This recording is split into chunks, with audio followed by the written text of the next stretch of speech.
my God, I'm so impressed. I knew it was something weird. Good for you. Well done. I used to know that. I didn't. Welcome to Paradise, Michigan. Genesis, Chapter 3, Episode 29, Summer Vacation. That music's a little more intense than I intended. Yeah. Let's get started with a chase sequence. It is the morning after your miraculous recovery, Rosie. In the hospital, I think we pick up sort of already into the morning a little bit. And Rosie, you are already dressed in your clothes. Somebody has brought you a replacement t-shirt since your other one was soaked in blood. There's definitely a scene where Rosie like puts her hat back on, and it's like, okay, everything's fine now. You know that scene in Rambo when he's Yes! getting fully outfitted? It's that, but it's Like, puts her hat on. it's Rosie tying, like putting her foot up and tying her Chuck Taylors and Yeah. putting the baseball hat on backwards and making sure the baseball bat is tucked into the backpack and just Is my bat there? Your bat is there. Great. I can feel Craig. I mean TJ. That was the Mirror World version of your yes. equipment that was being used. But yeah, you have gotten ready. Everybody's still here at the hospital, unless they would have gone elsewhere. But I believe when we left off at the end of the session, pretty much everybody was either sitting in chairs around the floor, around the room, or, well, that's, I think, pretty much where we left it. Everybody was sleeping. So, at this point, Dr. Sharp has come in, prior to you getting dressed. He had come in and, checked all of your vitals, shined a light in your eyes, and checked where your wound was, and even just as a test, reached into his pocket and withdrew a scalpel, and literally just, he goes, "This will only hurt for a moment," and made a What's small only gonna hurt for a moment? incision in your in your palm, and then you both watch as almost immediately this small incision repairs itself. Okay.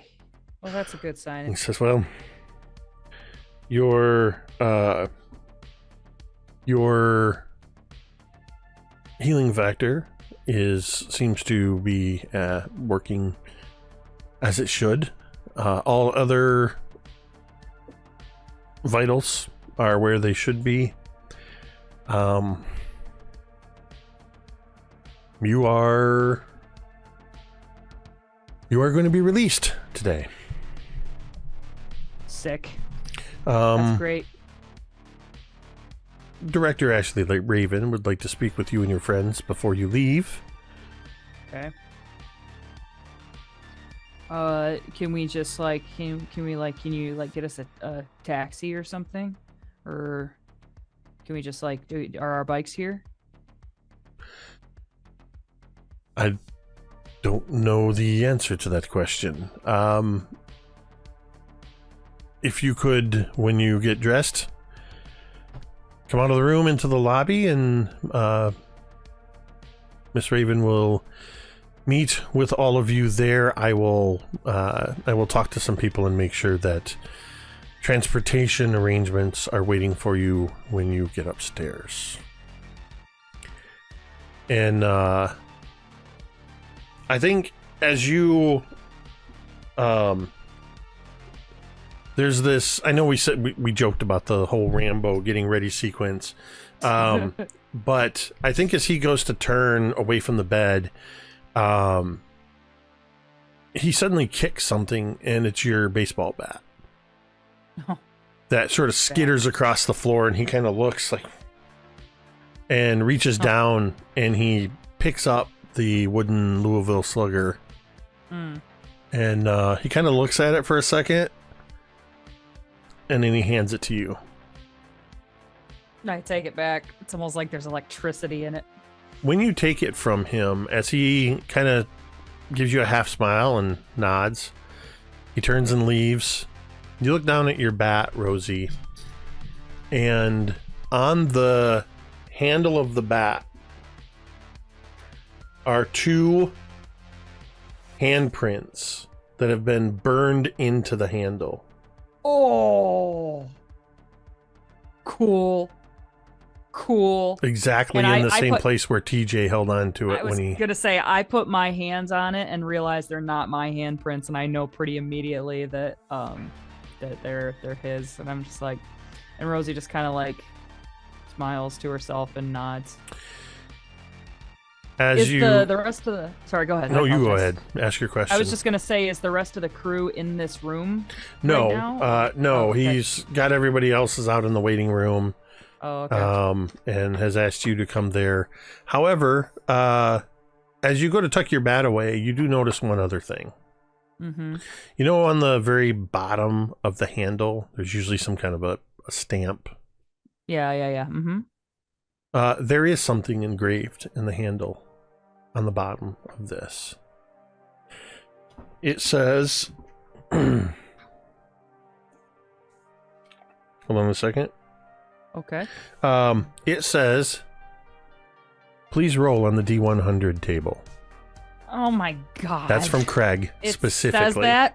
Fucking fuck. Okay. It says, All please right. roll 1 D100. Craig sacrificed his character for you? Yeah, he gets to do this. 23. Jordan's number. 23. Let me... Also, that one really mid movie with Jim Carrey in it. Oh, talk about a mid movie. I saw that in theaters, and So it did sucked. I. I remember thinking it sucked. The concept was good. Okay. It could have been great, and yet, no. That definitely counts as that, Jeremy.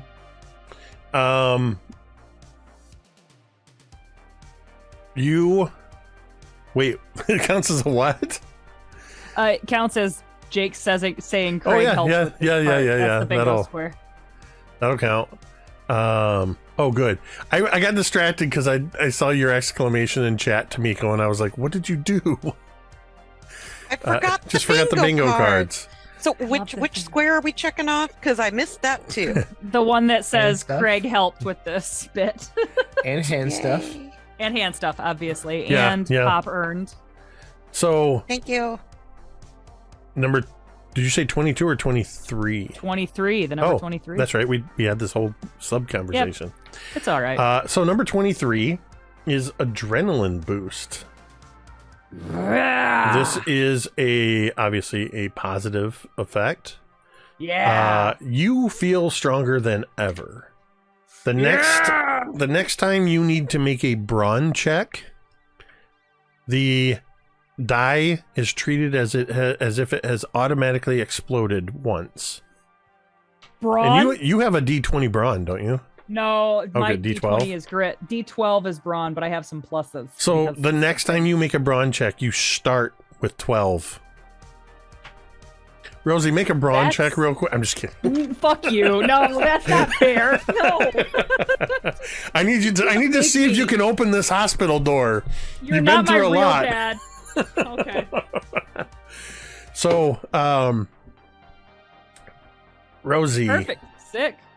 We're going to leave you in your room getting ready in your Rambo montage. I'm stealing extra ice chips because low-key, Rosie kind of liked the ice chips. Sure.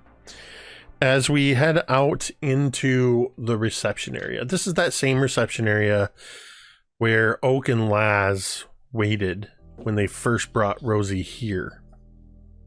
It's got the black and white checkered floor and the sort of antiseptic green walls. The reception area off to one side, off in the corner, is a television. There's some outdated magazines in here. And there's a door on what we'll call the west wall that leads out into the rest of the or leads out into another part of the Nexus Laboratories. In this room would be Oak, Coop, Billy, Laz, and for now we'll say that Jessica and Anne are there, but Jessica and Anne are pretty much keeping them to themselves and keeping close apparently because they have to. Yeah, I think maybe like Anne might get up and pace at some point and tries to cross the room, at which point she suddenly stops and you hear Jessica, who was maybe nodding off, kind of goes, "Get back over here." But what are the rest of you doing as you've woken up from a probably less than comfortable sleep here in the facility?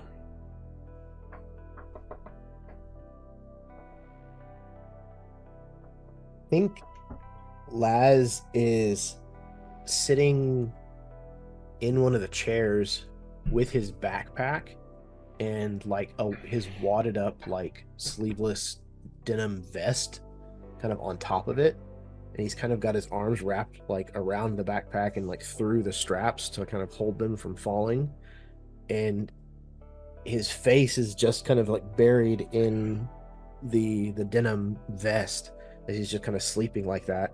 And I think that he probably has only been asleep for like the last like couple of hours, because I think he stayed awake, not able to sleep for a long time.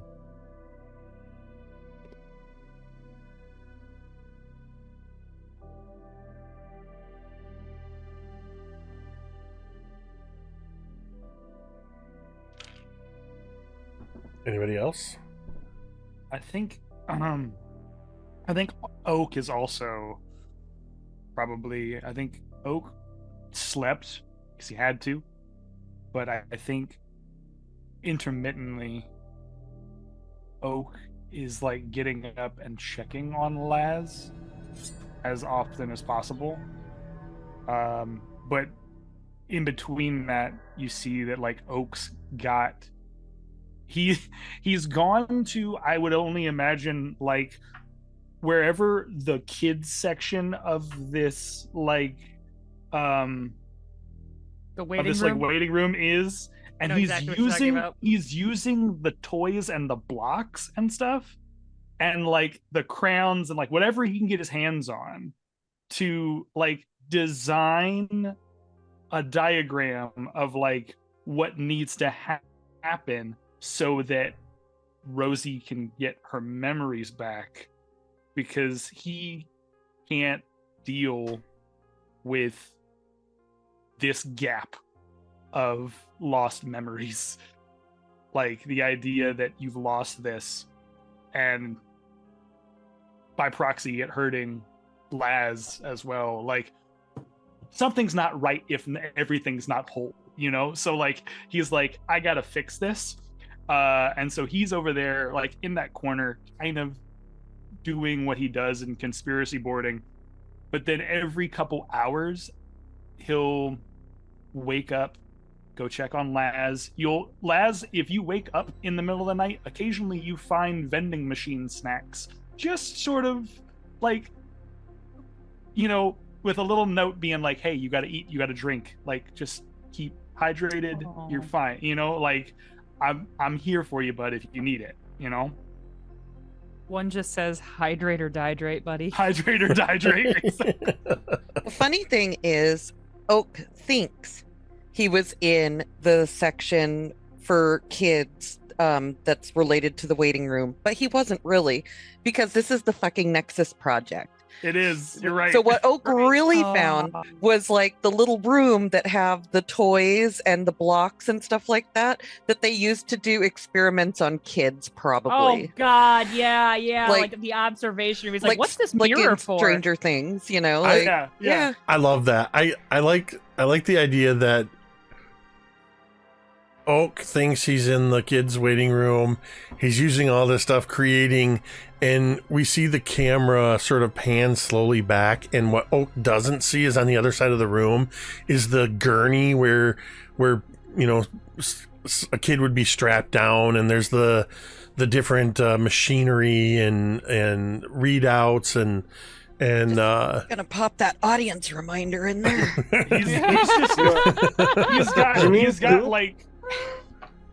He's got like There's an etched into the wall that just says "help." yeah, he's Somewhere got hiding. like the environmental awareness blinders on right now because of so much trauma. so it's tired. just like I'm dead. I just want to do things that I can focus on. It's We'll figure it out later. somebody's scratched help into the wall, but Oak has written "How can we help?" and How Rosie. can we help? He's just like, there we go. There we go. That'll work. Using it to my advantage as opposed to making me Right. scared. That's fine. Fixed it. Fixed it. We're good. I think if Ted didn't have anything specific that he wanted to do, I'd imagine. I've got something, but I'll hear your take. Okay. I mean, this doesn't have to be for the whole time, but I imagine Coop's in the actual waiting room area, probably on an opposite wall or something from Laz, who's kind of dozing off. And Coop's sitting like backwards in the chair, like he's sitting with his legs up and his head dangling down. Oh yeah. And I imagine that he's talking in a low voice, like trying not so that Laz can't overhear him, to Billy. And Coop's gonna say, So Billy, wow, it's wild what all happened to you when you were separated from us. And it's wild what happened to Rosie, that she doesn't remember Laz. But man, I know something about Laz, and I can't tell him because I don't want to bum him out. He's already bummed out. So what Coop doesn't realize is that Anne, acting in her very focused manner, was trying to pull Billy away to, like, all right, they've had you long enough. I want to talk to you. Tell you all the things that she had to deal with. So like she pulls me aside, and Coop just sees Billy out of the corner of his eye, and just starts yapping on. So like I kind of like pull Anne back. Like, what do you know about Laz? Well, it's real complicated how I know this, but Dr. Sharp is his dad. Oh yeah. No. Fun fact, Carrie was just going, what does Coop know about Laz? I had forgotten. That's awesome. Are you kidding me? No, sir, I am not kidding you. I tapped into the brains of Jeannie. Like, what's that gal's name? I tapped into the brains of Jeannie and Dr. Sharp right before Ashley Raven questioned me when we first got here. How mixed up and tied into this place are we? Are you and Oak connected to? I mean, technically Oak is Dr. K. What's your connection? Billy, man, I'll be honest with you. I have no idea who I am anymore. Like, Persephone's my sister. We share a dad. Who knows, man? I don't understand how this could get any more convoluted. So What if- you were reading their minds? Yeah, that's something I can do with Coop Radio. What? Did you learn anything else, like what their plans are, like what they really are trying to do here? No, like they usually, Nexus people keep that stuff buried deep, and if I dig too hard, people know. So what is Coop doing as we're having this conversation? You still have your head down? Sitting in the chair still with his little legs swinging, like kicking at the wall. So Like, so I still see this moment where you're not like you're talking more to the wall because basically everything is kind of uncomfortable and we've dealt with a lot and we don't really know how much is true and how much isn't true, or especially with what's happened with Billy. But I kind of see along the same lines that this conversation is happening. Like his right hand is still clutched to Anne's left, and she's kind of like pulling silently, like gesturing with it with her head, and I'm trying to like communicate to her just a minute. He's only 12. Poor naive Coop has no idea he's cock blocking you, man. Absolutely not. Bless his little heart. I'm basically trying to get her to chill, and she's just getting flustered and annoyed. I hope that's okay to put that in there. Yep. That's all I've got. That's what I got. God, revelations. I think probably around this point then, Rosie, you would enter into the waiting room where all of your friends and this mystery boy are waiting for you. Rosie would kind of go in and see these. Not every time do you have to say it that way. Shit. He's been introduced. Come on. Who are you? This hurt. Do I forget him every time I see him? No. You forgot everything you knew about him. Peekaboo one time. This isn't Memento. You don't forget him every time you wake up. Object permanence is. So that's a good idea. I should have done that. Jesus. So I come into the waiting room and I'm then we'd be playing 50 First Dates. Right? Yeah, right. Yeah. Oh, I hated that movie too. You hate? Oh God, that's a fantastic movie. I hate Sandler. I hate him. I'm sorry. All right. And so I come into the waiting room and I go, well, you guys want to get out of here or what? I think Laz started to stand up as everybody else kind of did when Rosie entered, and he kind of stopped himself and then just kind of lowered his butt back into the chair. Oh, and if at any point Rosie happens to look his direction, he just kind of gives a weak smile and a wave. And knowing what Billy told her, she's not gonna try to hurt your feelings. So she nods at you and then she kind of looks around and is like, it's really good to see you guys.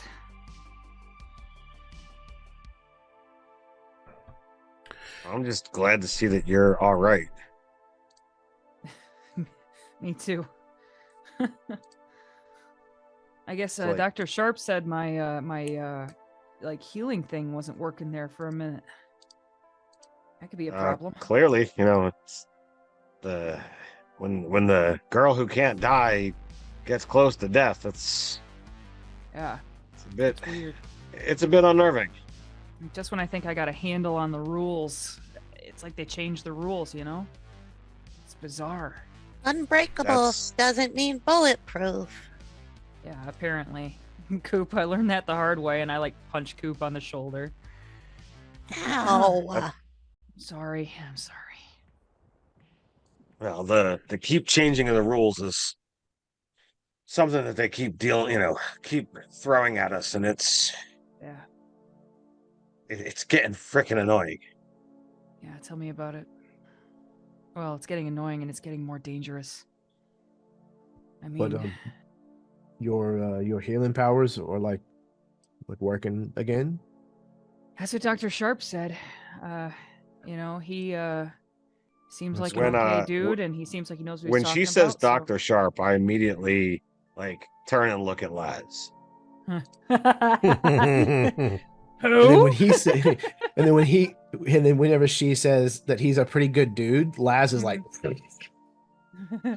Okay.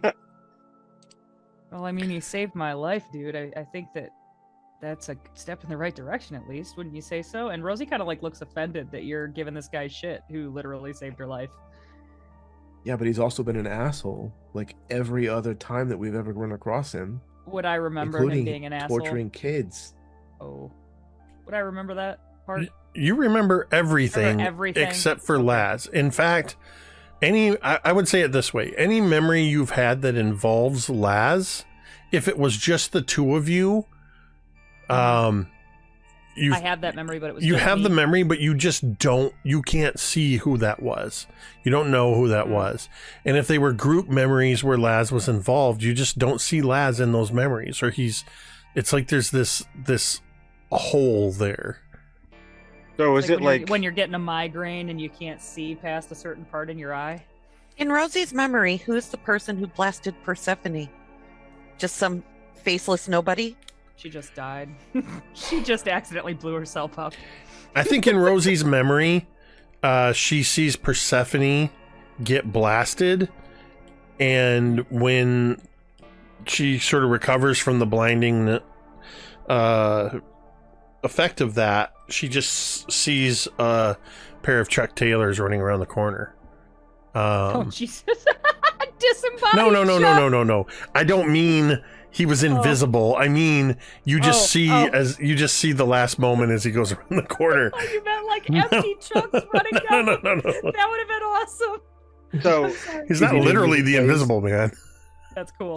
So what was done was like precision surgical removal of just Lads. I mean, by magical terms, it sounds like, and Doaki did it. We are pretty much established, so I don't think there were any scalpels involved. Well, right. But I'm like, yeah, I mean, I'm trying to frame it in a way that's like, all right, this is highly technical, highly specific. That's like where you get the rabbit ear fuzz, like whenever Laz appears. Yeah. Mhm. So, how many people here have seen Eternal Sunshine of the Spotless Mind? There's an excellent effect in there where, as memories are being extracted, the lighting gets less and less, almost like a flashlight. Faces become almost like these amorphous blobs, and voices start to like they're coming over a transistor radio. Mm-hmm. So if it helps you to frame it in that way, think of it that anytime you have a memory that has to do with Laz, like someone was there and someone did that, I just don't know that. Yeah, you just can't. You have no memory, and any emotions that were tied to that are just gone. Wow. There might be a little bit of residual something there, but okay. So I guess I would kind of like heft my backpack up onto my shoulder a little bit more and be like, well, I mean, the first thing we got to do is get the heck out of here. But I guess not so fast, Miss Gunnarsson. As you hear the staccato clicking of heels as Director Ashley Raven comes walking into the room where you all are. Before Billy, leave, Billy starts to all right, what the hell? And then he pauses for a moment, realizing, well, they have saved her life. I think I'll give them a little bit of leeway. Mm-hmm. And I back off. Yeah. I wanted to speak to you all before you leave. Is it about the bill? There will be no bill. This is all Nexus Project expenses. We've covered everything. Thank you. We know you've been through a lot, all of you. And you're disoriented. And some of that disorientation might persist a little bit when you leave here. try to find your bearings as best you can. It's hard for me to tell you anything more than that because I don't know the full extent of your experiences thus far. I just know that... Is my grandmother dead? Jesus, Well- Billy. I was hoping to speak to you separately about that after a few moments, but... Yes, And I can William, take it that my your mother and mother is actually alive then as well. your mother and your grandmother are dead. Oh. So This... She kind of looks around at everybody else and she says, well, I guess he would probably tell you all anyway. How? What? We will take care of all of the arrangements, William. The funeral will be in a few days. And there is already an executor that is working on making sure that your grandmother's will for the Stapler estate is executed properly.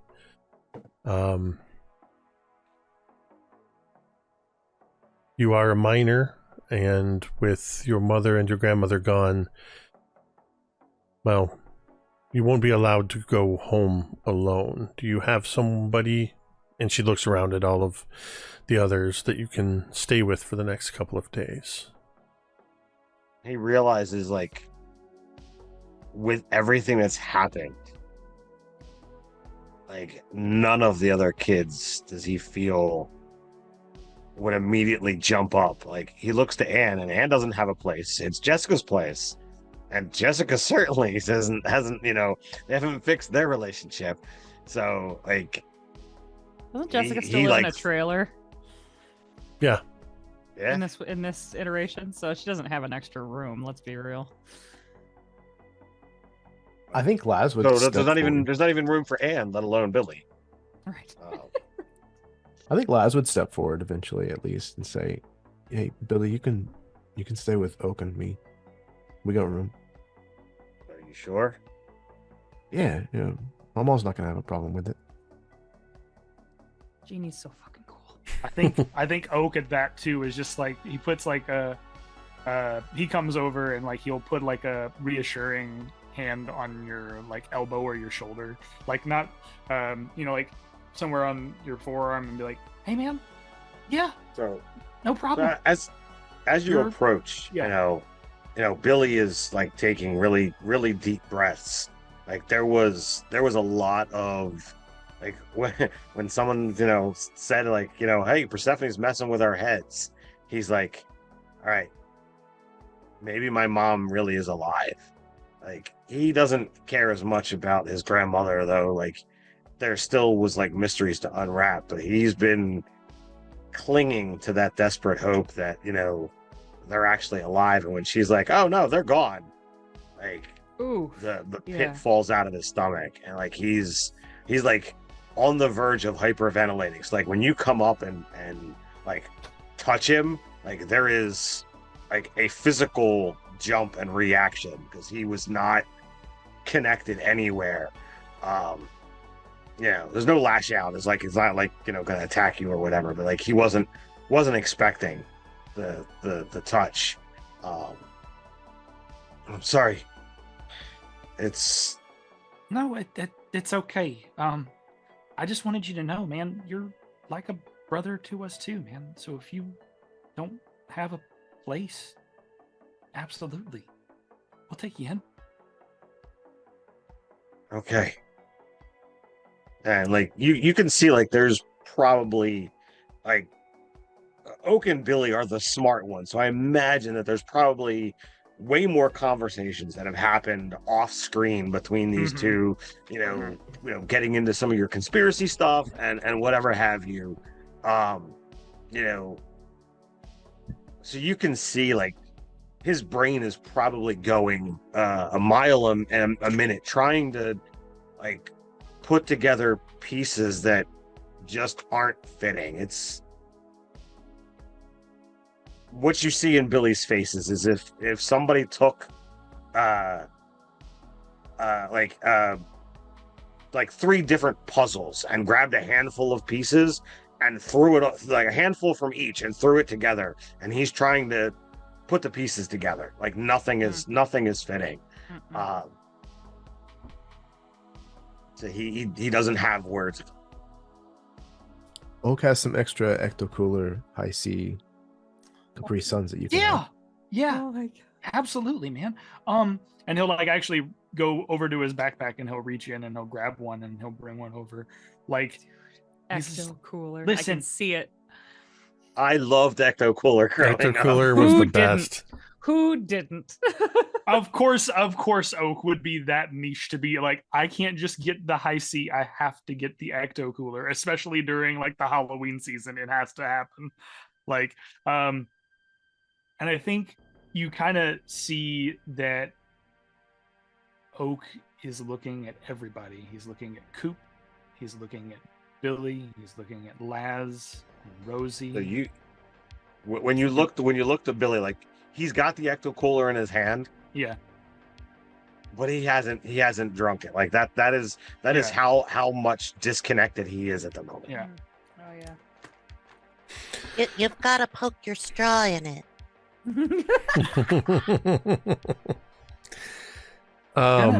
Figure this out. Promise you. Like, it's all weird, but just give me a couple of days, and I think I can piecemeal whatever's different here. I can figure it all out. Ashley speaks up and says, "Thank you, Lazarus, Orson. Jeannie will be amenable to that, I'm sure. And Billy, we will reach out with all of the information so that you, and if you would like, your friends, can attend the funeral in a couple of days. We'll keep I will you be there. And those who apprised. wish to go can go.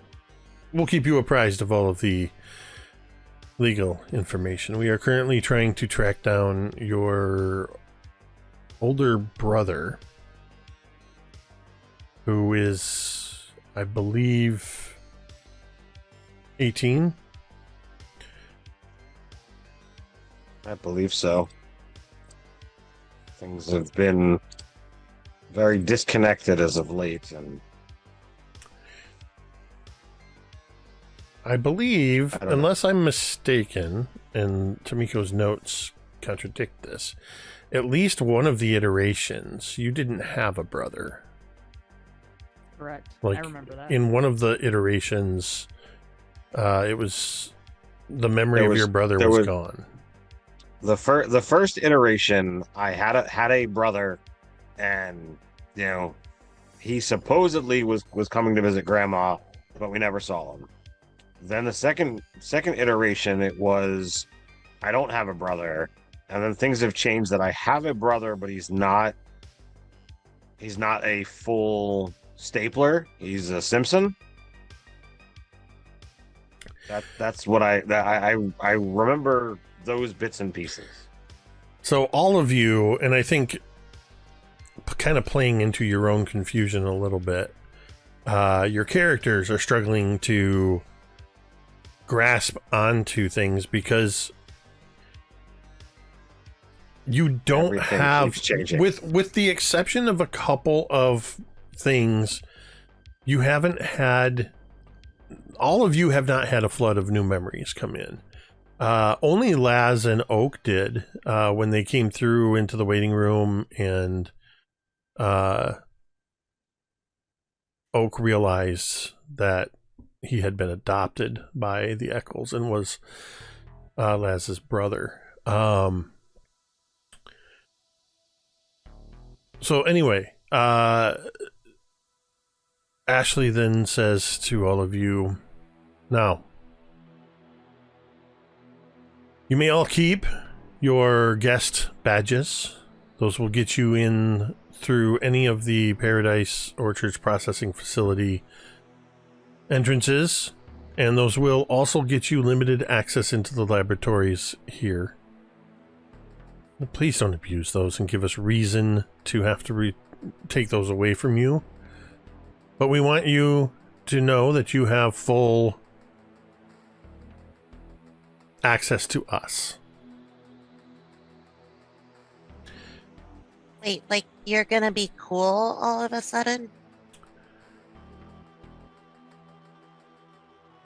What you need to understand is you have been experiencing versions of the Nexus Project and versions of Paradise that have been iterated through extensive experimentation and programs, some of which were developed by Dr. Kubrick. And she kind of glances over at you, Oak. You are in what we refer to as Paradise Prime. This is a non-iterated version of Paradise. You are not in a simulation. You are not being iterated. You're going to find things to be both the same and different. What you need to know at a minimum is Paradise Academy is very real. And all of you were students at Paradise Academy. Yesterday was the last day of school. Today is the first day of summer vacation. So I don't remember anything past like the dance. Did we attend school? Like, Yes, did Jess and graduate? Like, yes and no. Jess, DM note: Jess was a junior, not a senior. This was a junior. oh, my, Yes and senior no. now. Your memories from that iteration will still be intact. So wait a But minute. Are we also- in the same grade again next year? Are we repeating? Did we get held back? Are we going to be in the same grade forever? And Rosie has more fear on her face now than any point during this whole ordeal. Like dying, being You maimed, Bill, Billy's worried about whether he's got good grades and completed stuff, and Rosie's thinking about, like, do I have to repeat this school year? Yes. you have completed your year of school, Okay. and Okay. you will all advance to the next grade in the fall. Wait. Like, if this is the prime, like, this is like the baseline, the control, why can't we just leave? I don't want to be a part of this shit anymore. This place sucks. Your I family wanna is go here. home. They're here, like here in the building? Here in Paradise. Oh. I think what you are referring to, Lazarus, is your experience with how you remember Jeannie and Lyle. I believe it was Lyle.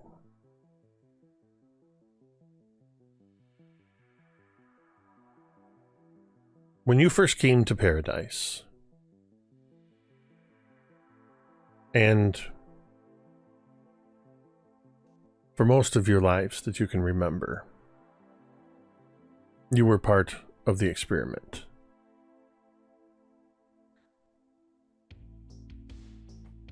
The lives you remember prior to coming to Paradise are not the lives that you lived. Those were not your true lives.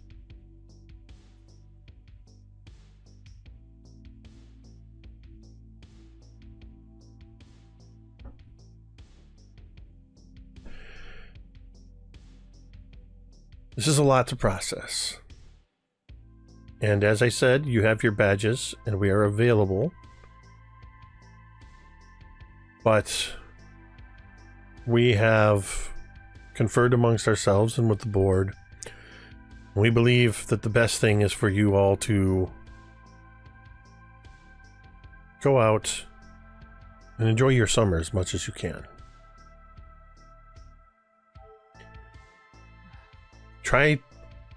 Take some time at your own pace to adjust to things and figure out what it is that you're still struggling with. We know, William, you still have a lot to think about with the funeral for your mother and your grandmother. I imagine when she's like, "Oh, think about." Like, he stifles it quickly, but there's just an exasperated look on his face of like, "Are you kidding me?" I think she.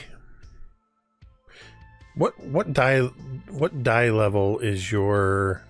No, let me change that. Use your grit or not perception, brains, to see if you can suppress this outburst enough that she doesn't notice it.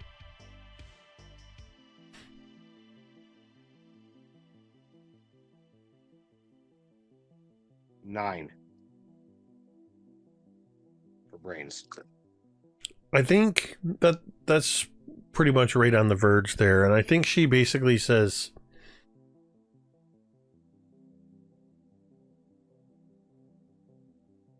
well, since we're putting all the cards on the table, you need to know that what Lieutenant Commander Atkins did was he was acting entirely on his own volition. We had lost control of him, only we had not known that we had lost control of him. He was supposed to be our director of security, but he apparently had... Well, he had a vendetta against people like you and your family. He had ulterior motives. He did. I know anything we do at this point may seem paltry, but please know that we will do our best to make things as right as we can. Does that mean you're gonna tell us stuff? Well, as we said, Kenneth, we are here to be as available to you as you need us to be. We will answer any questions that we can. I'm not in a frame of mind to come up with questions. I am not expecting you to. This is why I want you all to go. Dr. He takes a... I'll be back. He takes a... Oh, yeah, at that specific word choice, he looks around the room at everybody here and just turns and walks away. So the rest of you, she says, Dr. Sharp made arrangements, and he said that your transportation will be waiting for you when you get upstairs and outside. Okay. We are as available to you as you need us to be, but please take the next couple days. Spend some time with each other, with your families, and try to enjoy your summer. I am so glad I wasn't there for that line. Yeah. I think as we make our way out, as soon as we get out of this waiting room, I don't know, are we leaving the waiting room? I guess I shouldn't speak for everybody. As soon as we get out away from Ashley, I would put my hand on Oak's shoulder, and I'd be like, "Hey, man, can you come with me real quick to do one last thing before we get out of here? It's kind of important." Yeah, of course, absolutely. And I would look at Coop and Handsome Boy, and I would just say, we'll be right behind you guys. This won't take more than a few minutes. If you want to keep going, you can. Yeah, sure. we'll wait for Or- you outside. That's no problem. Oh, real quick. Coop pokes his head back into the room. Hey, Miss Ashley. Are the Jakes safe now? Oh God. Like- oh God. They were good, and then they got weird and tried to hurt us. And are they cool? Can you make me Is it safe? make me a brains or a grit Look. check? Oh, I get a choice? Whoa. Oh my god. Oh my Whoa, god. it's like rolling with advantage. You're so powerful right now. D4 or a D8, yo. Like, that's How huge. powerful can you possibly be? Oh my That's God. Easy huge. choices. That's huge. And I managed to roll it too. Because why not? The Jakes. But yeah, Coop's concerned because, if he's going to go home and see his family, there's a Jake there. So, Mm-hmm. That's a good point. I'm not gonna lie to you. There are some Jakes out and about, but they are not a problem. Like Bounty Hunter Jake. He was a dick. If there was a bounty hunter, Jake, we would know about it and we would deal with it.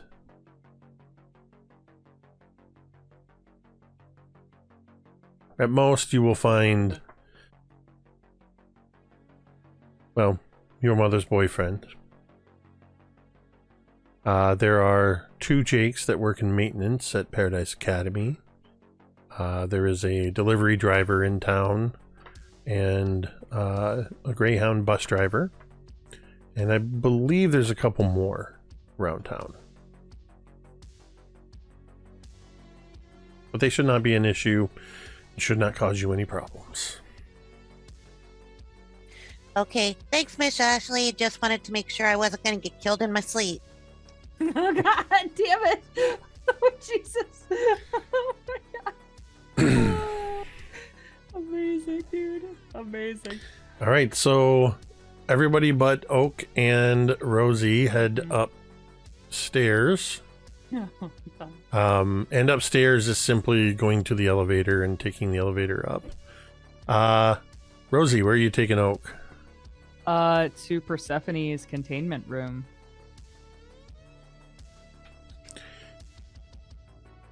As best as I can remember where it is. Okay, I so think where do you... was Oak with me? Everybody was with me when I saw Persephone the first time in the floaty space, right? I believe so. I think so wanna too. say yes. what But if you floaty ask space? him- Are you talking about the tank when you first saw her in the tank? Yes. Just you and Laz, my dude. She Fuck. So just Yep. me and So- no one. point But of if you clarification. mentioned certain stuff, I think Oak would probably know about it though. Point of clarification. sure. She wasn't actually in a tank. She was in a Oh. like a Sorry, laser containment cage field. kind of a thing, like a containment field. Like when Count Dooku captured Obi-Wan. Yeah, kind of like that. Mhm. I know exactly what you're talking about now. Thank you. So I would say, Oak, do you remember where or do you know where Persephone's containment room is? I think I remember, but I get a little turned around in here. It's weird. It's like the hallways move. Jake, I want to say he probably would, but I don't want to say that with 100% certainty. I think- and I think that what you away. both find is as you begin trying to figure this out, Mhm. you don't 100% know the layout of this place. If this truly is, as Ashley says, Paradise Prime, Yeah. then by whatever reasons, in some of these iterations, and sometimes through Persephone's altering your perceptions, the floor plan has been presented differently. Nonetheless, as you begin with a purpose trying to find Persephone, you seem to instinctively know when to turn. And I think we see you walking down a few hallways, making a couple turns. At least at one point, we see that sort of green security camera view of the two of you entering a hallway, and then... And after maybe 5 minutes, you find yourself standing outside of a door with the double cherry symbol, the Nexus Laboratories, and the barcode, and the Persephone alphanumeric code.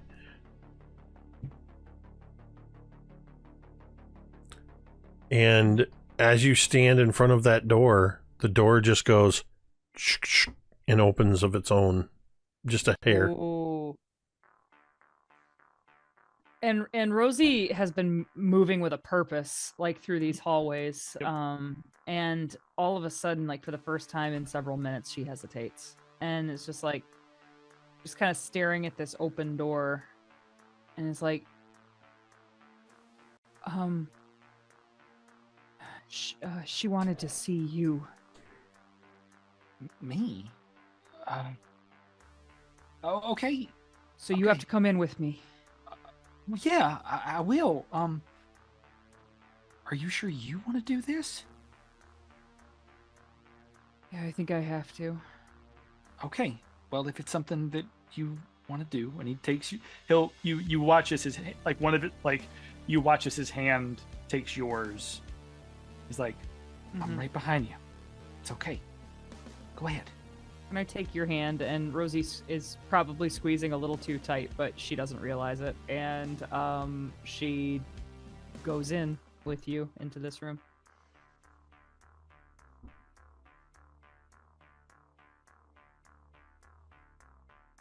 You walk into the room, and you see the same darkened room where most of the illumination is coming from this faint electric blue energy of this containment field around where Persephone sits on the floor. The containment field is only 3 sides. There's a 4th side that's just wall. And she's sitting on the floor with her head leaning up against it, just sort of staring off into the middle distance, and barely acknowledges the two of you as you walk in. But as you enter, the door closes behind you, and Persephone says, "I'll be honest, I wasn't entirely sure you were going to show up." And she turns to look at both of you. And as she turns to look at you, you see she's split right down the middle.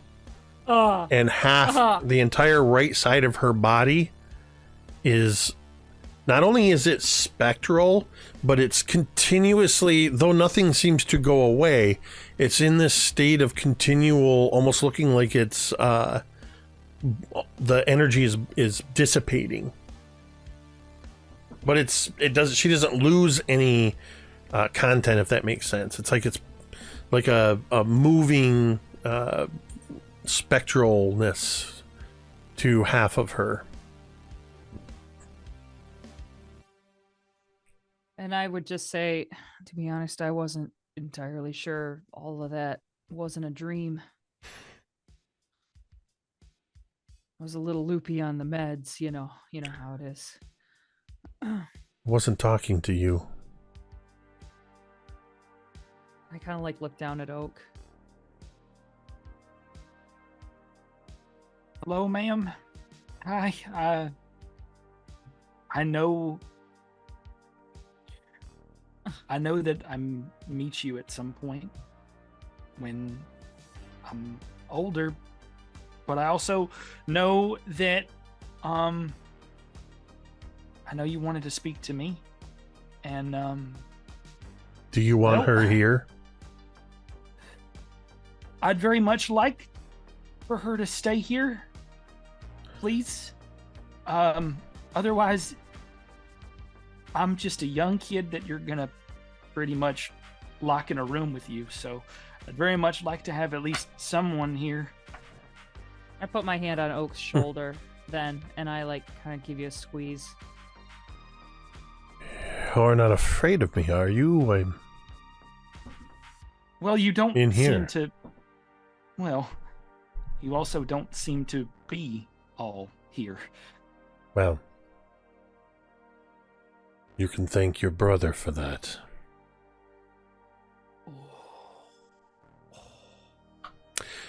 In fact, I hope to thank him one day myself. You touch him, I will end the other half of you. I said thank him. I didn't mean that in a nefarious, villainous way. I want to thank him by killing him. No. And she kind of holds up a hand, and it just looks like this constant shifting state of flux of energy. I don't know fully how to take advantage of this, but I suspect. And she reaches out, and you see she touches the field around her, and you immediately see this sort of, but she doesn't recoil from it, and some of the energy seems to, and then she, and as she pulls back, you see a handprint linger in the energy field for a moment. Oh, cool. Cool. Okay. I wanted to talk to you, Orson.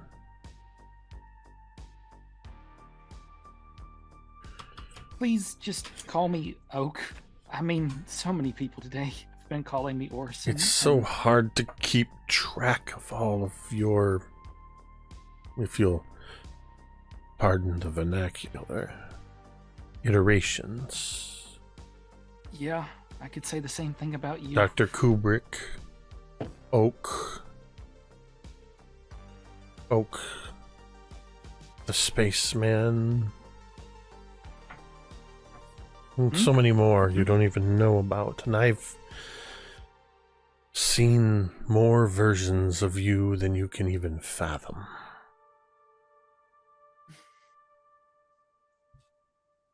Why? Why do you possess the abilities that you possess, yet you refuse to use them?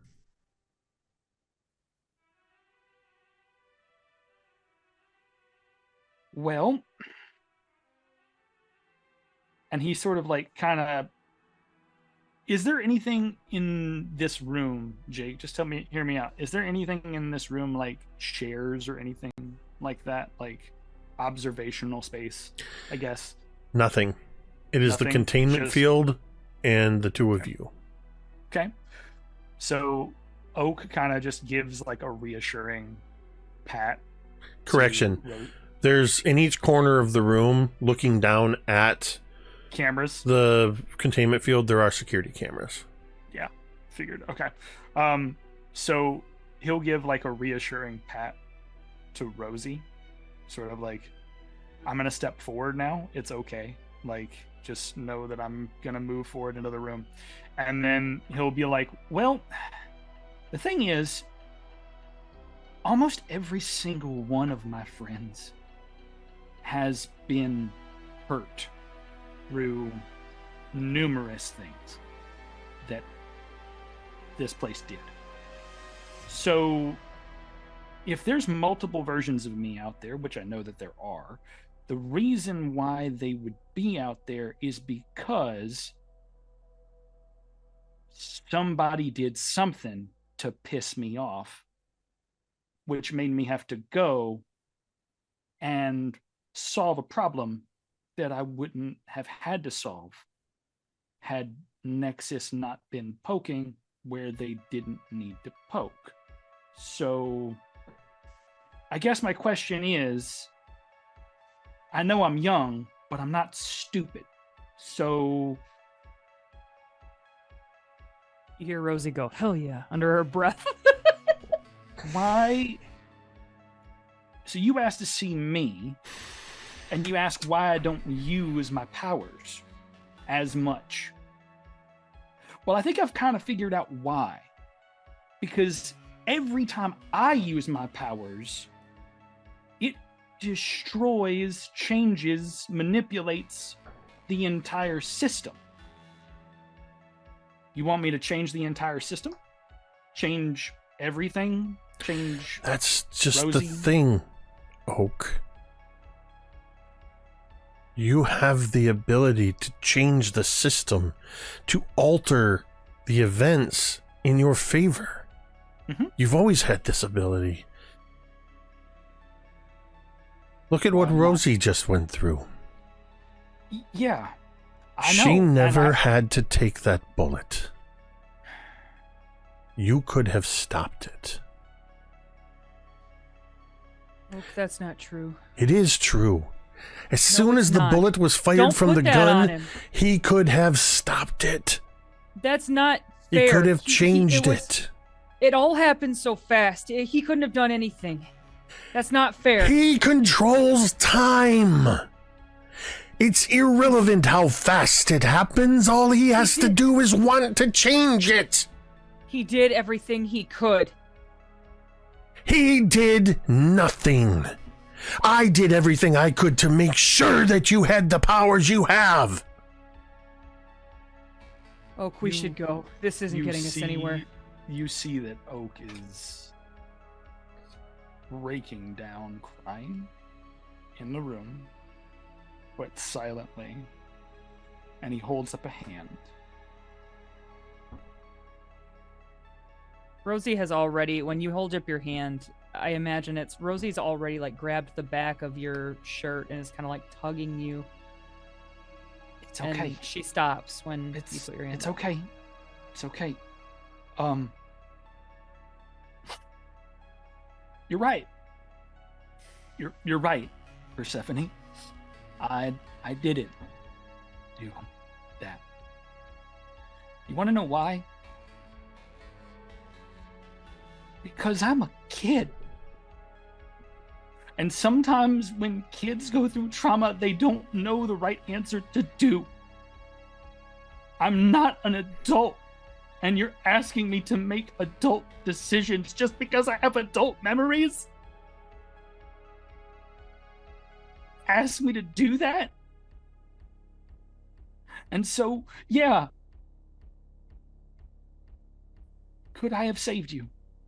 Could I have saved you? Could I have saved Laz's memories? Could I have saved so many things? Yeah, I could have.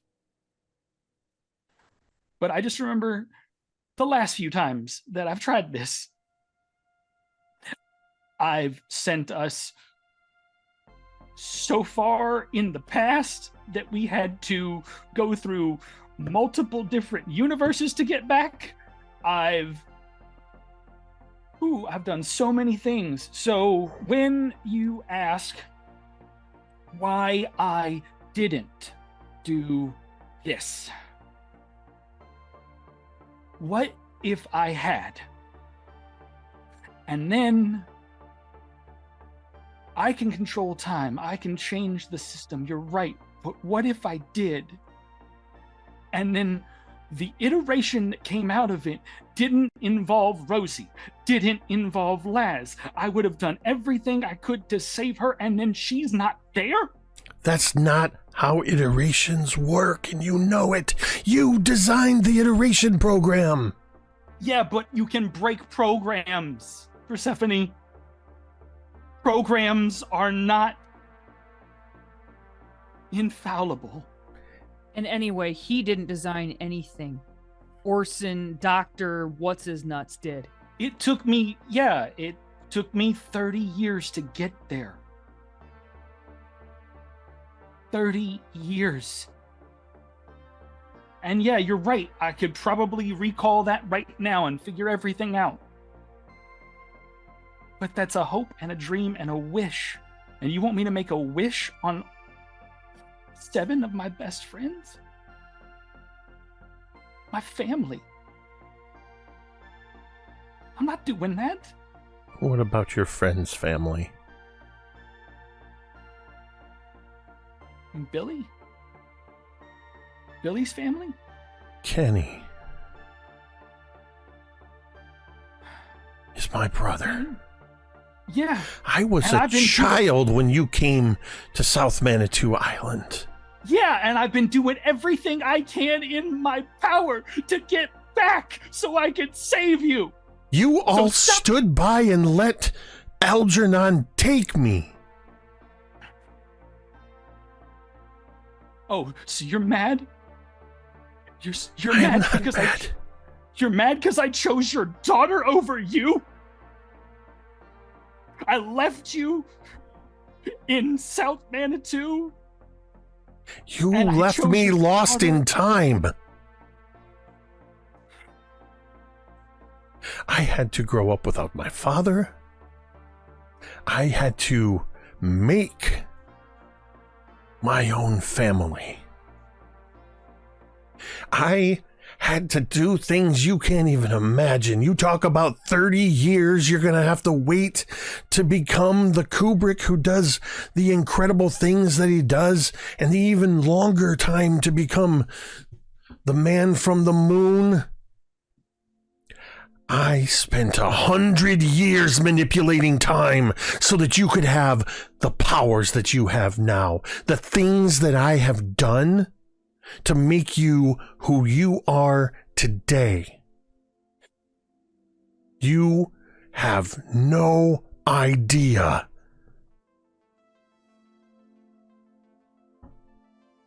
And I don't know if you or any of you are capable of understanding that. Oh, you don't think that I'm capable of understanding? Let's find out. Okay. Yes, please, let's find out. Let's find out if I'm capable of understanding. You want to know what I understand right now? That when I leave this room, you're still in there. You're still in that cage. And I know where you are. And you're right. I can change time. I can change things. And if you continue to press that big red button on my chest, I promise to God, I will make it so you were not here. Maybe. I've always wondered if I made a mistake. I've always wondered if I chose the wrong sibling.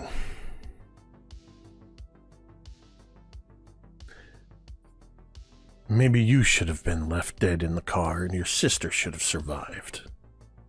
That's it. Oak, we're leaving. We're leaving. Come on. That's right, Come on. Rosie. Run away. I'm not running away. I'm getting him out of here. This is bullshit, and he doesn't need to hear anymore. Like Your you dog said. shit coming out of your mouth. I'll be right here.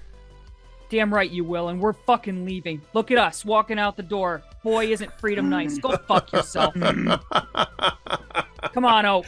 Come on, Oak. And I'm physically pulling Oak now. You're having to by his drag little him. arm. Yeah, you're having to drag him Yeah, because he and wants to and stay in here now. I do. And you just hear her laughing the whole time until you get Oak out in the hallway and you just hear slam as the door closes, cutting off her laughter. And I think I would kneel down and I would just like squeeze Oak and I hug him. I'm like, I'm sorry, man. I'm sorry. I didn't know that would happen. She wasn't like that when she asked me to bring you to her. I swear to God. I swear to God. And I'm just like hugging you. It's okay. It's okay. She a lot of things that she said in there, she was right. No, she was not. I mean, the part about you being a powerful badass, that part, yeah. Wait.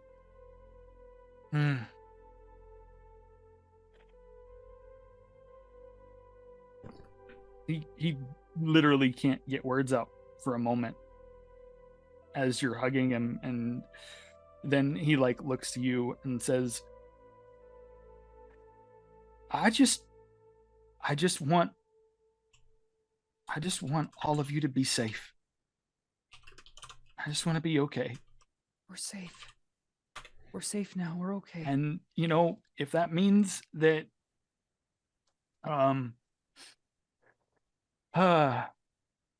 Rosie, if keeping everybody safe meant that I had to blow up the universe, would that be an okay thing? I mean, I don't know how safe everyone would be if you did that, but I mean, I would, you know what I mean. No, I don't. You know what I mean. No, Okay. I know that's stupid. That's like stuff out of comic books. Like this is Listen, Oak, and I put my hand, like, I pull back and I like put my hands on your tiny, tiny shoulders. And I would just say, Oak, none of us have any kind of frame of reference for this, man. If you gotta go to your comic books to make sense out of this, do it. Okay. Who gives a shit? It's all cool. Okay. And he kind of looks to you. He goes, look, I want things to be the way I think that they're supposed to be. But if this is Prime, I just need a couple days to figure out what Prime means and whether or not that's what's changed and what I can change. Yeah. And maybe one step at a time. That hurt. Yeah. That hurt a lot. Yeah, I know, Oak. I'm sorry. I didn't think that you're. Oh man, I didn't think that you're. She's your mom, right? Like. Yeah, I think so. Okay. Yeah, I didn't think that that was gonna go well, but I certainly didn't expect that. I mean, I thought it was a dream for a minute, but she came to me last night when everybody else was sleeping and talked to me, and man, she was nice then. She fooled me, man. She fooled me good, and I put you in that spot, and I'm sorry. There's no way that she's your mom. There's no way. You're too kind of a person to be from that. I'm sorry, but that's the truth. Like, you're too kind and too nice. And Rosie doesn't say anything to that, but she doesn't know which is better. Like, because if Persephone's not her mom, then like who is? Or is her mom like dead, like in the original? Or is it Sherry? Yeah. Is it fucking Ashley? Is it still somebody and that mystery is, even the thought of that is so crippling to her that she almost hopes Persephone is her mom, because at least then she knows, you know. Mm-hmm. And she's like, I don't know, man. Let's get out of here. Let's go get some fucking pizza or something. Yeah. I'm and then starving I think for pizza. I don't know why. I could swear that I like smelled it. I think a nice pepperoni pizza would be great. And you see that he takes your hand and he just squeezes it tightly. And he says, hey, I know things are going to be a little awkward for a little bit. But I want to try to help you fill in all the pieces that you're missing, if that's something that you want to do. What do you mean? Well, any memories that you're missing. Oh, I want to try to help you. You're talking about your brother, Lazarus. I mean, yeah. Yeah. Right. It's important. But we call him Laz. Yeah, it's important that you know that. Even if it doesn't change your mind about anything, it's important that you know about the things that are missing. So, I'm willing to offer that. Okay. To be super honest, I can't handle one more new thing right now, and I need pepperoni. Totally desperately. Fair. Totally fair. Let's go. I think that's where we see the. Stand up and you want a juice box, and he like hands her a juice box. It's like, bro, you have ecto cooler. I think that's where we see the green security camera just follow the two of you walking back down the hallway the way you came. And as you walk off frame, that's where we're going to take a break.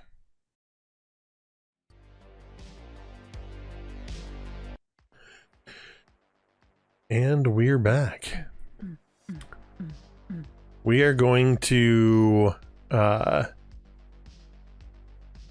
cut to the exterior of the cherry pop facility, the Paradise Orchards processing plant, which is, of course, the above ground front for the Nexus Laboratories, where you all exit. And the first group, you already discovered this, but I think for continuity's sake, we're going to show Oak and Rosie stepping out into the bright sunlight of a late morning day. We'll say that it is it's a Thursday. Wednesday was the last day of school. Monday, Tuesday, and Wednesday were half days. Exams. And it's Thursday, the first day of summer vacation. And as you all stepped outside, what you found, the transportation arranged for you, is something you have not seen in quite a while, but it is each of your own bicycles. And I think there's this, and a skateboard. And there's this moment where when the first group all go upstairs,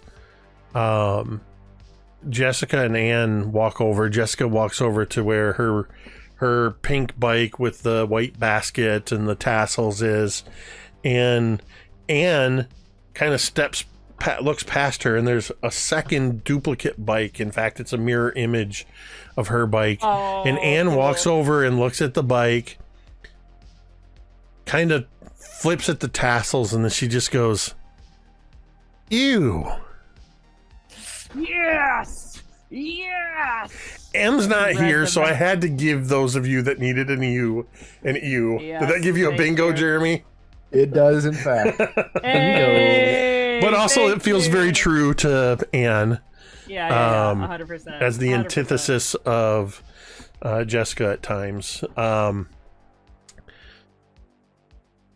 As you are all looking at your bikes, trikes, and skateboards, M22 passes by in front, just a very short ways away from here. You can see the intersection of M22 and where it continues northward, one of the routes that would head towards where you would get to the Stapler mansion or Stapler house. And I think there's a couple of the senior kids, a couple seniors and juniors and whatnot that have licenses.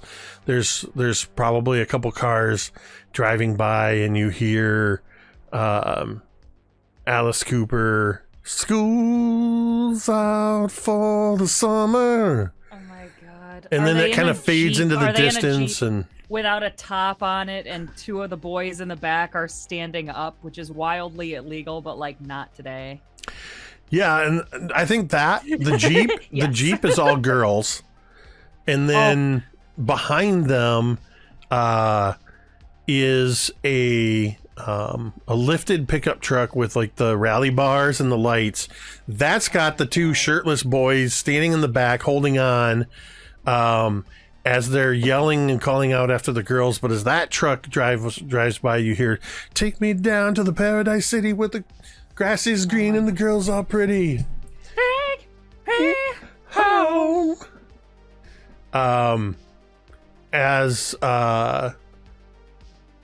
Paradise is crawling with kids, and it is the first day of summer vacation.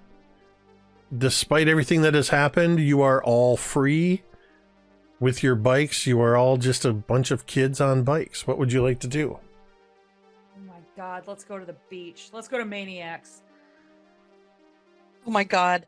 For the first time ever, we get to Maniacs and there's no table open. You don't know that. You don't know that. It'd be like when the Friends guys go to the couch that one day. I was going to say the "Oh my same God." thing. I was gonna see it's like that scene, the tail end of St. Elmo's Fire, that's really sad when they decide, like, are we gonna go in? It's like, nah. I think, yeah. It's like, I've never guys, seen St. Elmo's Fire. Bro. I don't know. Bro. Okay. I missed that one. Unacceptable. You gotta. I'd be like, guys, I would kill for a slice of pizza right now. Can we at least swing by Maniacs?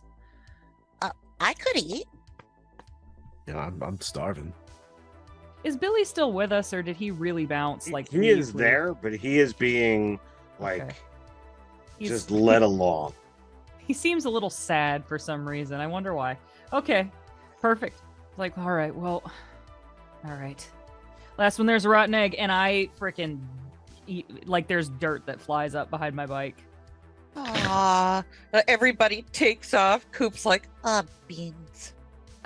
Beans. So we get a nice little montage of all of you riding your bikes riding through Paradise, up and down the streets. It's not terribly far, but navigating around those kids that have their cars, and there's a bunch of kids that are at the local ice cream parlor, and some that are at the I haven't opened the document that has the list of all the locations in it in a million years, but there's the actually, that's something that's not in my spreadsheet. Little Finger Franks, yeah, there's, so I don't Wayne's remember. Old World Tavern before 6. So that's a little further down as you get closer to Maniacs, but there's a candy place that I forgot the name of. I don't remember it either. What just happened? What? Oh, My no. notes broke. That's terrifying. I think It says there's just a thing that says we can't open this page. I All might. the websites are freaking out. Well, yeah, Amazon had that big AWS server Yeah. issue this week that crashed all kinds of stuff. There's little Finger Franks. There's the Isn't it like Sweet Escape or Sweet something? Paradise. Sweet Paradise. I'm trying to open this up so I can read it more, and instead I change my margins. Go figure. Yeah, Sweet Paradise candy. There was I thought there was a bakery here too. You would see that there is, as you get closer to the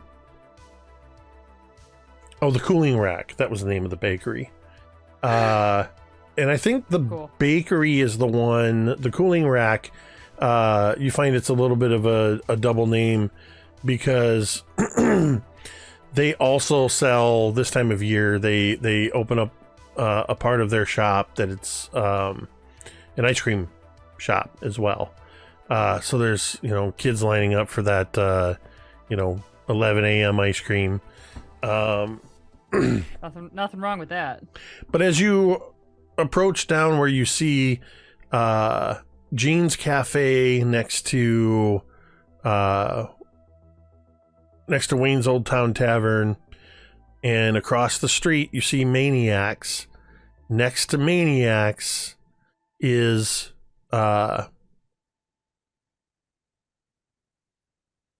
Betty and Jude's Craft and Hobbies, an alley, and next to that you see Paige's Bookstore. Yeah. But you all head into Maniacs, and it's crowded, but not so crowded that you can't find a table, because a lot of kids have already headed to the beach. And I think you even see, as you all pull up with your bikes, the Jeep with the girls and then the truck with the guys, they sort of pull up out front, and the two guys jump down out of the back of the truck. Music, the two trucks or vehicles are playing competing music, and the two guys jump, pulling on their shirts real quick as they run in and just push past you, and they run up to the counter where Luigi hands them a stack of like 6 pizzas, and it's 1985, so they probably pay like $20 for 6 pizzas. As they grab the pizzas and kind of holding them up, just, these are upperclassmen. These are probably seniors that just graduated. So they're pretty much bigger than all of you, as they just kind of move past. They're not rude. They don't like push past you, but they just kind of move past with the pizzas and rush out, and you see them peeling out as they head on down the block and to the drive that leads down to the beach. And then you all are in Luigi's, and you're able to find yourself a table.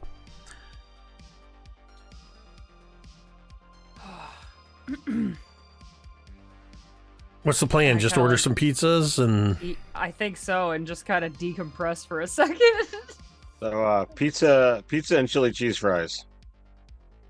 Oh yeah. I think Like a pitcher of cold Coke. Yeah. so. I think one of the things that you notice as you guys come into here, you notice that your corner booth, as you walk up to it, nobody's sitting there. But you notice that there's a table tent, piece of cardboard up there, and it has big block letters that says reserved. What? Luigi, who's this reserved for? And when? Can we sit here for like 20 minutes? Luigi comes out from around the corner, and he comes walking over. He's got his apron on, tied around his waist, and he's got the flour and his kind of all over, and he just comes up and he goes, "What are you talking about, Rosie?" I don't remember if I gave him a weird accent last time, but I'm very confident he was a very Italian. He goes, "What are you talking about, Rosie?" I want to make him sound like 6. You gotta do you gotta do this. What are you otherwise talking it's not about, really Rosie? Italian. "Who is this reserved for?" And he pulls the reserved sign up, and he goes, "Thanks, City, have a seat. Chili cheese fries, pepperoni pizzas, and soda's coming up." And he just motions you in, and he goes to the back, and he just calls back into the back area and says, "They're here." And it's not very much longer before we'll say probably a couple big orders for the table of chili cheese fries, probably 3 pepperoni pizzas, and typically you'd see them at Pizza Hut, but it's pretty common to see them in a lot of places. Those sort of red plastic indestructible cups. Oh my god, I remember those. I remember how they felt. Yeah. Like the glass Tiffany lamps that hang over like every table. Oh Yep. my Yeah. god. And when Luigi brings the food out, he just looks at you guys. Who is this for? Of course it's for you. And kind of looks down. So, summer vacation. Any big plans? I mean, just Beach, maybe? Stay alive. John Travolta. Staying alive, staying alive, stay. I love Luigi's vibe. I love Luigi's vibe right now. Listen, you need anything else, you just let us know. We'll get it for you. This guy's got like every accent. I don't know what's going on with Make him from the Bronx. That's He's from the Bronx. He's from the Bronx. He probably is. He probably came in from New York. He needed a slower change of pace. And boy, did he make a mistake setting up in a town with a school right nearby if he wanted to change a pace. Yeah. But he's the only show in town. That's the thing that Paradise has on New York. Yep. I would just kind of shrug and be like, try to have fun, I guess. Well, you're gonna need some more Mountain Dew, I guess. You guys, for the first day of school, I've never seen such a bunch of sourpusses. Luigi, and I Been a kind rough of, couple of days.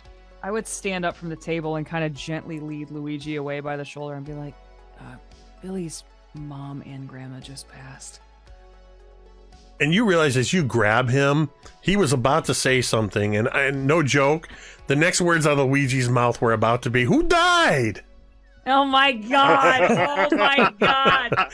So- Disaster averted. You pulled him at the same point, or at the exact right time as he's like, "Oh no.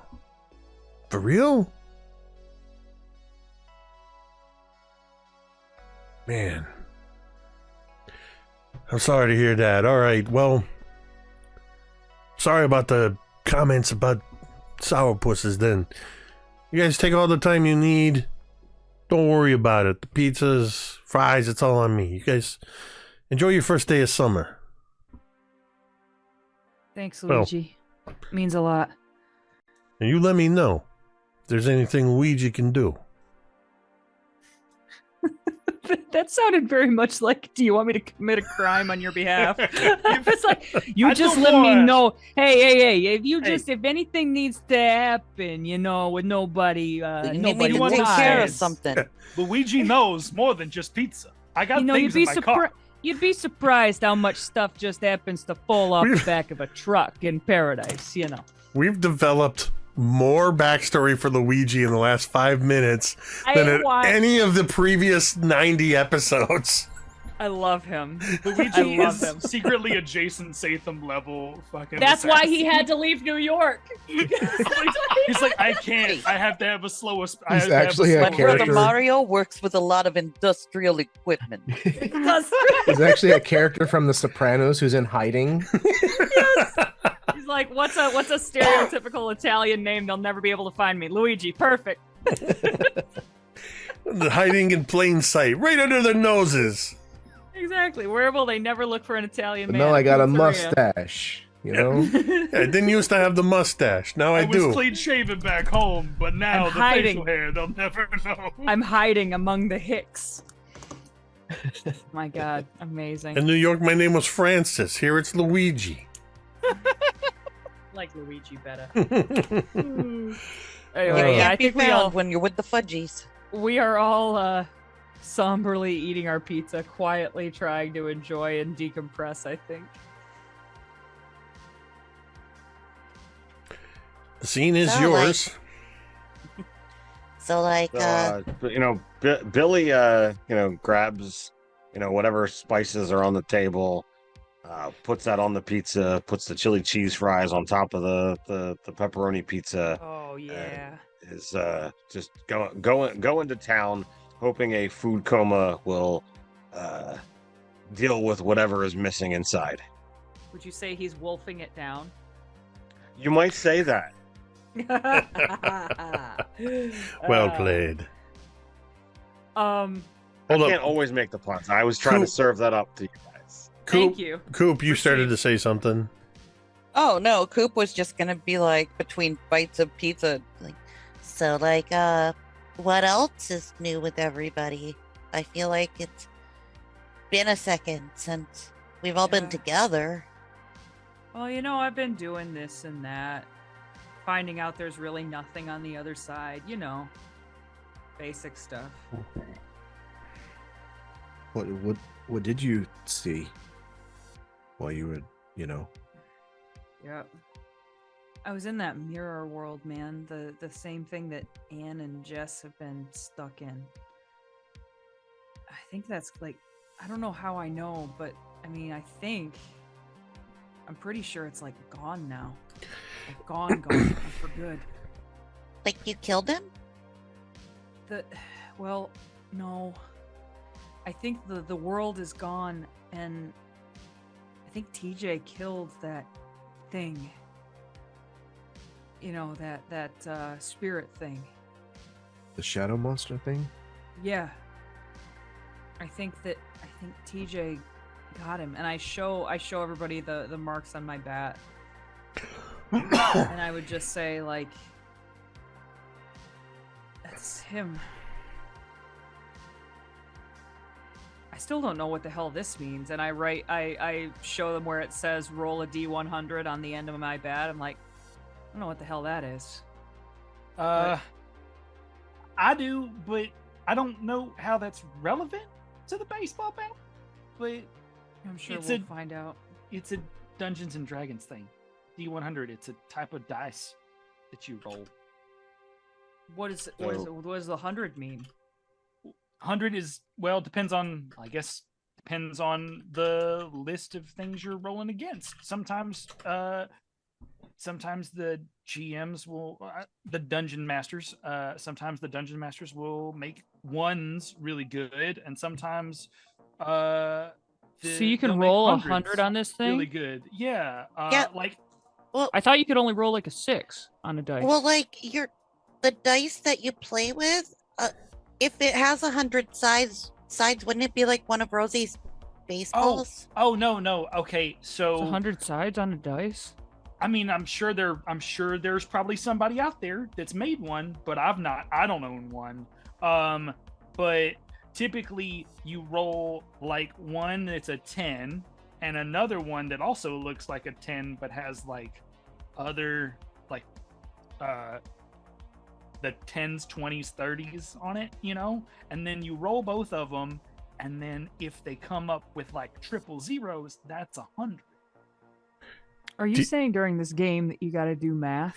I think that's you hear Jess goes, D&D sounds like a lot of math. Well, once you get past the math, the fun's there.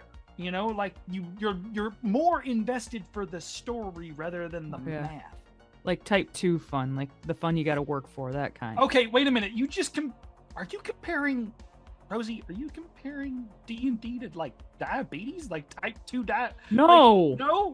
Okay, no. I just type 2 fun. It's like it's a sports psychology thing. Oh, okay. Like I don't know that. I don't know that reference.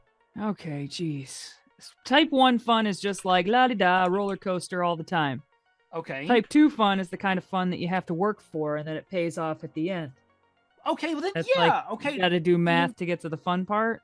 Yeah, then yes, Dungeons and Dragons is type 2 fun. You do a little homework, and then you create a character, you make it, then the GM creates a world, you play in it, and then there's a story that's developed. Like, it's cool. I swear it is. I'm not. Oh, you just got to work on the pitch a little bit, man. You just got to work on how you sell it to people. Yeah. I've been trying for how many. I look over at Laz and I'm like, I've lost. I don't even know if it's been months. I don't know if it's been years at this point, but I feel like I've been trying for a while now. You got like stacks and stacks of papers for that game. I don't even understand it. There's so many black and white composition notebooks that I have lost track of what. There's notes. Well, and I have books and math. Dictionaries full. I don't know about this, Oak. And when Laz says dictionary's full, you hear Rosie like laugh at that little joke. Look, You if can see it's that Oak if is it's gonna have like a conniption from the fact that like the cool thing that he's been trying to hype up is slowly going downhill It's unraveling. so fast. look, if It's unraveling. it's about stories and we can ignore all of this, and he clearly means like not the pizza joint, but beyond. Count me in. Okay.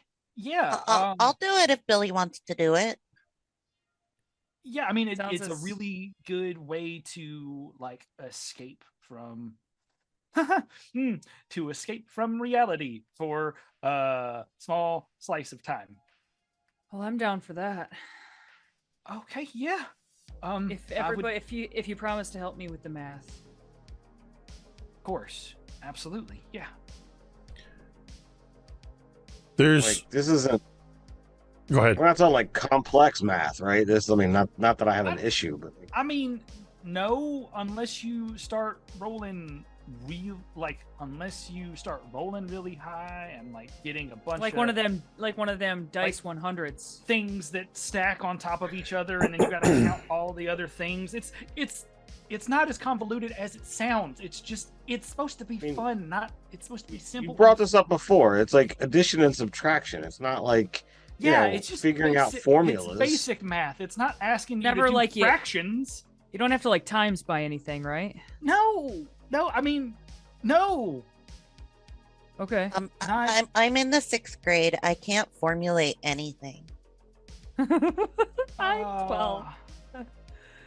I'm gonna just. You see him just slide that paper plate with that pepperoni over to and he just starts going.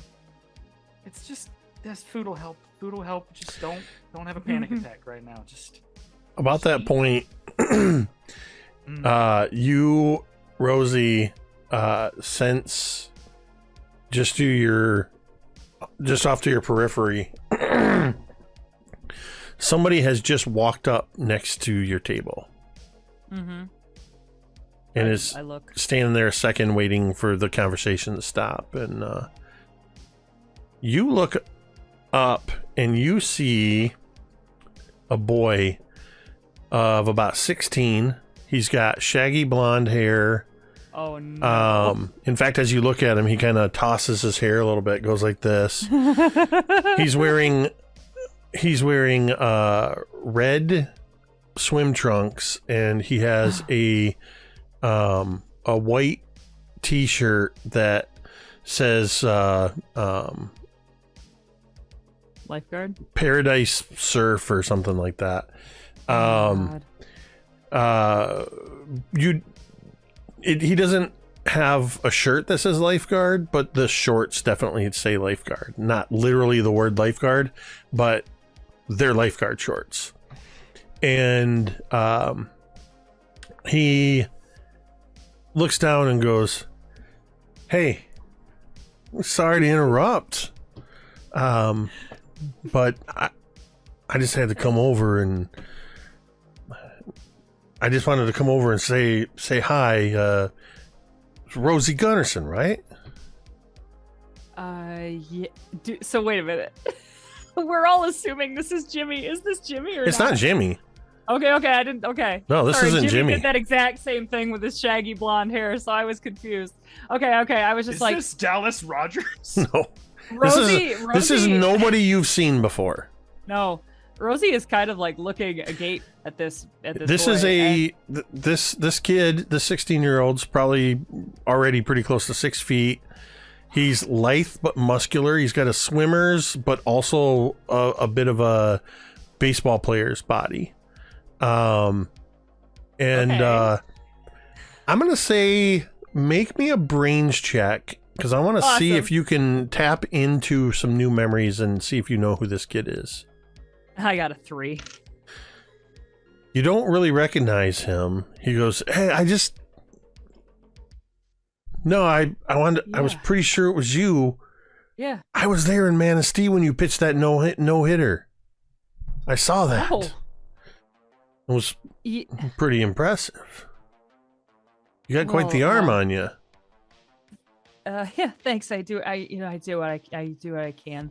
You gonna play varsity Laz, next year? Laz like finishes his drink, and it's like that incredibly loud, like audible gurgle at the bottom of the glass as he's like drinking soda. I do not notice. I am tunnel vision right now.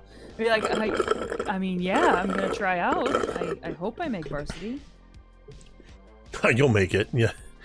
I'd be surprised if Coach even made you try out for it. Well, thanks. Anyway, I just wanted to say hi. Wait, do I know you? I just transferred in the last month. New here, but I'll be here for the summer. In fact, I just got a job down at the beach. I'm going to be lifeguarding, and I'll be in 11th grade next year.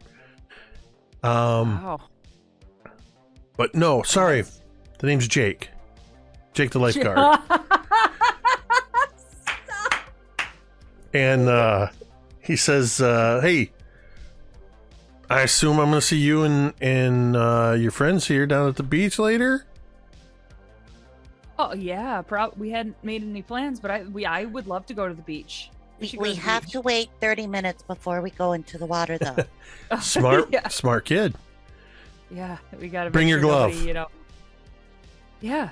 I always got my glove, and I like point at my backpack. All right, cool.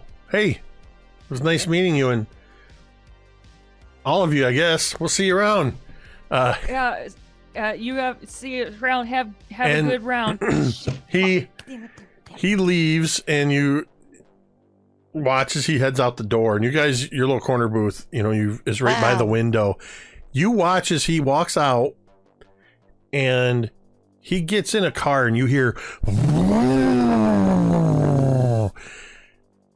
as the car Rosie he gets into.